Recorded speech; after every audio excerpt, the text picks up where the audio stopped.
ईट humble पाई, जो यहाँ पर ये ईडियम लिखा है ईट हम्बल पाई, इसका मतलब होता है अपनी गलती मानना या शर्मिंदगी के साथ अपनी माफी मांगना। मतलब माफी मांगना उस शर्मिंदा के साथ होते हुए या अपनी गलती मानने को बोलते हैं ईट हम्बल पाई।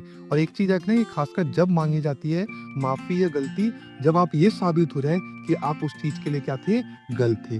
तो ईट हम्बल पाई का मतलब क्या होता है? To accept defeat, swallow your pride और से सॉरी। और ये कब किया जाता है? जब when you are boasting too much but later you are proven wrong, और बाद में आप गलत साबित हो जाते, तो उसके सेंस में now you have to eat humble pie. मतलब क्या, पहले तो आपने बोस्ट कर दिया नहीं ये इतने का ही है, ऐसा है वैसा है, और बाद में बता रहा है ऐसा है ही नहीं, और आप गलत प्रूव हो गए, तो उसके सेंस में लगा सकते हैं now you are eating a humble pie.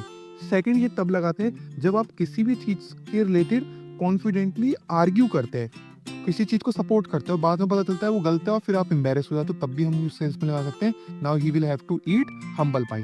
तीसरा हम तब लगाते हैं जब आपके पास कुछ और ना बचा है, बस ये चॉइस है कि आप अपनी मिस्टेक को एक्सेप्ट कर लो। अंडरस्टूड? तो 3 केसेस में आप लगा सकते हो, सिंपल सी लैंग्वेज में याद रखें। ईट हम्बल पाई का मतलब क्या होता है?